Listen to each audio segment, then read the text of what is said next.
WWE NXT TakeOver 31 reaction from WWE's Capitol Wrestling Center.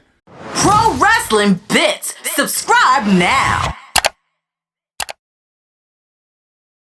WWE's Capitol Wrestling Center, formerly known as a Performance Center, kicked off a new era with WWE NXT TakeOver 31. The CWC is essentially the WWE PC with a chain link fence and virtual fans. It had a real Raw Underground feeling, but in a good way.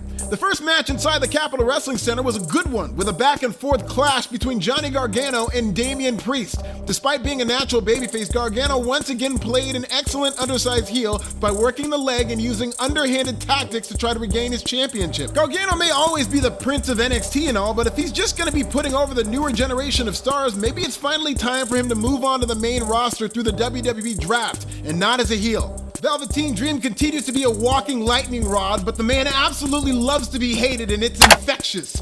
It should be at least a year before NXT even thinks about turning this man babyface. The twisted dark brown ring gear was excellent, and this new, more grimy Kushida is finally starting to pop as a standout athlete in NXT. Velveteen Dream is still only 25 years old, and a series of matches against an ace like Kushida is exactly what the doctor ordered for Dream to really start leveling up as an in-ring technician. I have no problem with new Kushida winning this contest, and hopefully he'll eventually move on to Finn Balor, which could be a phenomenal match between two baby faces with an edge. Isaiah Swerve Scott and Santos Escobar seemed in danger of being forced into a popcorn spot, but don't tell that to them, because they maintain the high energy of this show and then some. There was even a "This is awesome" chant from the limited capacity crowd, and that didn't happen in the Gargano match. These two used unique offense and told a great story in a match that even featured a run-in from Ashanti the Adonis. Shout out to him. Swerve Scott and Escobar is a legitimate feud between two stars who both feel they're better than one another, and at times this match felt like it could have gone either way. But Escobar finally beat Swerve Scott, and I wouldn't mind seeing another rematch given the fact that Escobar cheated to win, and Swerve Scott already has 2 clean wins over Escobar. Io Shirai and Candice LeRae definitely felt like a come-down match, but the two continue to have good chemistry together. I think the Johnny Gargano loss at the beginning of the show hurt the enthusiasm, because now there's no way the Garganos would both be leaving as champions, which was teased at the end of the go-home show.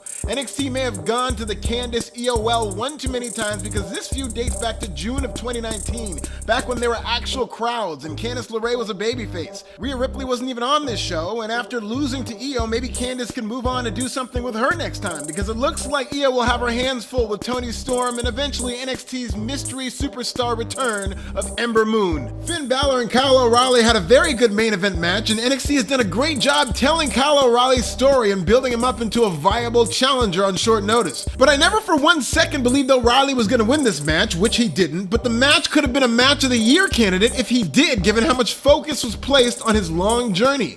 Hopefully this is just the beginning of a world title chase for O'Reilly, who really showed potential as an everyman babyface the likes of Daniel Bryan. I think an Undisputed Era split is inevitable at this point. Ridge Holland's attack on Adam Cole feels like the beginning of it. Whenever that happens, O'Reilly has the most to gain as a single star.